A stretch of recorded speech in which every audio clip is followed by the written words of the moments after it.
Tatkala syarat pencantuman materai di formulir dukungan untuk calon independen menerbitkan kontroversi, Gubernur Jakarta Basuki Cahayapurnama angkat suara. Berikut adalah cuplikan pernyataannya. Aduh, aku sih masa bodoh lah, KPU mau bikin apapun, pokoknya selama peraturannya. Kalau semua pendukung materai, kalau 1 juta 6 miliar loh. Dari mana kita mau gilingnya? Saya sih udah pikir santai saja lah. Kalau sampai keluarin KPU mesti ada materai yang terkumpul berapa saya kumpulin. Terus kalau dia bilang saya tidak boleh ikut gara-gara nggak ada materai, ya sudah nggak usah ikut. Kan mereka semua maunya saya nggak jadi gubernur kan? Ya sudah, saya sampai Oktober 2017 saya akan beresin Jakarta semampu saya. Habis itu silakan pesta pora orang yang pengen banget jadi gubernur. Rasanya saya harus ke Mas Ferry dulu untuk klarifikasi soal ini, materai. Ya, kalau materai itu kan sebenarnya satu mekanisme prosedural yang itu sudah ada ketika calon perseorangan ada dalam pilkada. Mekanisme ini kan sudah ada. Bahkan tidak hanya calon perseorangan, yang namanya partai, surat pernyataan dari pimpinan partai politik atau gabungan partai politik harus dilampaui materai. Itu memang satu KTP satu materai gitu ya, materai. Mekanismenya itu soal pengumpulan. Itu kan dalam konteks menghindari manipulasi ketika misalnya ada orang-orang tersebut tidak firm terhadap pilihannya. Tapi dalam konteks pengumpulan dukungan calon perseorangan, itu terkait dengan dukungan per desa atau per kelurahan. Jadi ada pernyataan satu materai bahwa memang dia otentik itu mendukung dan itu juga ditandatangani oleh pasangan calon yang bersangkutan. Jadi dikelompokkan per lokasi, per kelurahan. Betul. Jadi sebenarnya tidak usah menjadi polemik seperti ini sudah terjadi di pilkada-pilkada yang lalu. Bahkan tadi partai politik pun yang namanya syarat calon, bukan syarat pencalonan yang diusung oleh partai. Syarat calon dari partai politik, riwayat hidup saja harus dilampiri oleh materai. Mengerti. Jadi bukan lagi perdebatan begitu yang soal materai. Jadi oke-oke saja kalau kemudian ini sebuah berita bagus kan, karena sebetulnya di masyarakat itu ada salah paham. Yang benar itu adalah bahwa dalam kasus Ahok, kumpulkan lagi atau klasifikasi KTP yang sudah terkumpul menurut desa, lalu kemudian di situ kemudian ada formulir yang bermeterai bukan, untuk menandatangani bahwa ini betul asli dari sana bukan, atau bagaimana, sehingga tidak seperti hitungan Ahok 6 miliar tadi.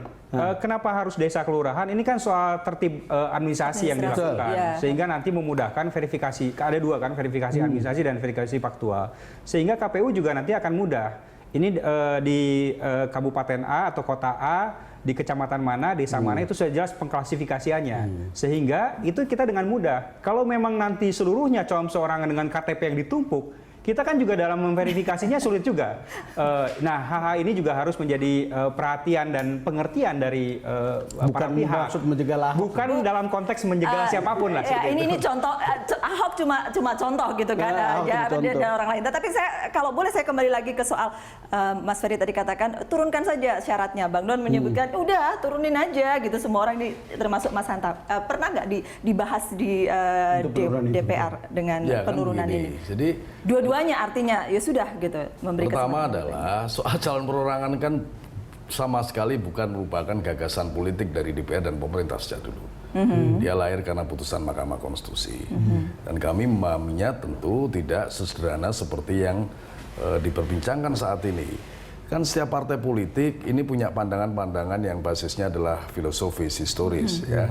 Misalnya partai saya ini tentu akan mengutamakan pada kolektivisme ya, kegotong royongan. Jadi kita memang tidak memposisikan sebagai partai yang mengagung-agungkan individualisme orang per orang, begitu kan. Yang kita bangun adalah organisasi. Nah, karena itu kemudian begitu muncul calon perorangan, ya sudah, itu putusan MK. Kan kita terima juga, kita tidak tolak ya. Tapi kemudian kita dalam sistem konstitusionalisme syarat ini. Itu? Ya. Nah, karena itu maka semuanya kan menjadi gubernur, bupati, wali kota, bukan setengah gubernur, setengah bupati, wali kota. Maka posisikan sama-sama berlaga, sama-sama berkontestasi melalui mesin elektoral masing-masing. Yang satu lewat partai, yang satu lewat gerombolan atau organisasi apa saja. Kan begitu.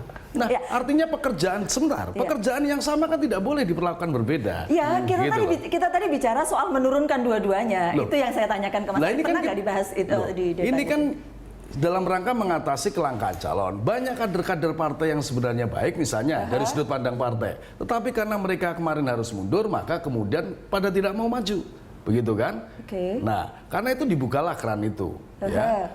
Dan basis demokrasi kita itu kan di partai politik utamanya, ya. Tetapi tetap tidak menutup ruang bagi calon perorangan. Yang notabene sebenarnya semuanya juga sebagian besar adalah orang-orang partai yang kemudian tidak perasaan tadi tidak mendapatkan tempat di partainya, maka dia lewat jalur independen. Saya juga ingin katakan soal akuntabilitasnya bagaimana, tanggung jawabannya. Ya, karena jalur independen kan tidak cuma soal mereka yang tidak punya merasa tidak mendapat tempat di partai gitu ya. Ya kan merasa. Ya, tidak merasa tidak dapat tempat di partai. Di pemilu kada yang sebelumnya ada juga yang lewat jalur independen walaupun tetap ada partainya lagi dispute. Kemarin 13 orang jadi bupati wali kota, 8 diantaranya adalah kader partai politik. Tapi kalau soal kemenangan itu soal lain ya. Kita membedakan ini proses pencalonan. Pencalonan itu ada 2 jalur. Tapi tidak otomatis dari independen lebih baik daripada dari partai atau sebaliknya. Tidak ada yang bilang begitu. Itu hal yang berbeda ya. Nah, karena itu saya fokusnya adalah demokrasi itu kualitasnya meningkat kalau ada selain partisipasi adalah kompetisi. Nah, kalau kompetisinya semakin tinggi, semakin baik, maka kualitas demokrasi semakin baik. Nah, kalau bicara konteks ini, maka kita meletakkan begini. Saya pada fokus, saya setuju Mas Arief juga, memperkuat partai. Poinnya saya setuju, memperkuat partai. Saya pada posisi tidak percaya ada demokrasi modern tanpa partai politik. Dengan modernisasi yang luar biasa. Harus ada partai. Tapi partai yang kokoh, yang sehat, yang kuat, dan sebagainya. Karena itu saya meletakkan, ini ibarat cangkok, tanda petik, cangkok politik. Saya tidak meletakkan sederajat. Saya menyatakan jalur utamanya partai. Tapi ketika jalur utamanya ini, ada sumbatan, ada problem harus kita akui. Nah, kita harus menyehatkan ini dengan sistem yang tadi. Saya setuju pada prinsip itu. Nah, karena itu kenapa misalnya revisi undang-undang ini tidak melakukan serius, melakukan proses rekrutmen di partai politik. Di PDIP saya akui, kita apresiasi ada proses tes apa itu? Ada 3 ada tes, itu positif. Tapi kan tidak semua partai. Kalau ada beda visi, ada semi konvensi lah, tidak harus konvensi yang serius, yang lengkap dan kompleks. Ada proses partai, ada proses di mana proses secara terbuka. Musransus, musancapsus, konpercapsus, konperdasus. Jadi dibuka kepada publik, beda visi misalnya. Kalau saya ya, daripada misalnya ada partai terbuka, basisnya jelas teknokrat, meritokratis tadi, dibedah kapabilitasnya, kemudian kekuatan elektoralnya. Saya lebih milih partai rasional. Saya tidak tahu kalau ada kepentingan di belakang itu. Ketimbang misalnya harus mengumpulkan KTP yang sangat sulit. Itu satu. Soal KTP tadi, saya prinsipnya verifikasi harus ketat. Sama memverifikasi partai. Verifikasi harus ketat. Membuktikan bahwa ini benar. Tapi harus dipermudah. Karena itu ketika ditanyakan partai diturunkan 15% setuju sekali saya. Setuju sekali. Tapi yang independen juga diturunkan. Sehingga kita punya menunya itu alternatifnya banyak gitu. Sebetulnya saya gini, ini ada perdebatan misalnya karena pendekatan legal melalui undang-undang kan gitu kan. Ada pendekatan politik kalau lihat gini. Sebagai jurnalis, saya coba melihat bahwa persoalan yang ada di masyarakat itu seperti apa sih? Kan itu sangat beragam. Ada yang menerima kehadiran partai dan pencalonan partai, ada yang mau melalui jalur independen. Ini semua adalah fakta yang ada. Kenapa fakta ini ada? Ada yang mengatakan sulit lewat partai karena biaya politiknya yang besar. Bahkan ada money politics di situ. Kedua, di situ lewat perorangan nggak ada money politik. Ahok misalnya, ini cerita-ceritakan partisipasi politik orang, partisipasi politik publik yang membiayai sendiri, itu tanda kutip ya, sementara ini membiayai sendiri untuk kemudian memenangkan seorang calon atau menggolkan seorang calon. Ini juga fakta yang dalam hitungan saya itu akan berkembang dari waktu ke waktu setelah melihat performance partai politik. Tidak semua jelek, tetapi performance ini kemudian menimbulkan persepsi atau sikap tertentu di publik untuk mengambil jalan ini. Bahkan mungkin mereka akan melihat satu calon, orang ini belum tentu mau, tapi oke lah kita mau, ayo maju gitu. Itu bisa.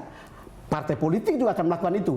Partai politik seperti PDIP misalnya sudah memperlihatkan sejumlah kader yang bagus. Tapi tidak semua partai politik melakukan hal yang sama. Toh bagi rakyat itu sebetulnya satu aja, mau mencari pemimpin yang bagus sekarang ini saatnya. Itu karena saja sudah soalnya. ada contoh. Iya, kita mau cari pemimpin yang kerja. Itu saja yang mereka pilih. Mencari pemimpin yang bagus mau dari partai mau tidak dari partai begitu ya.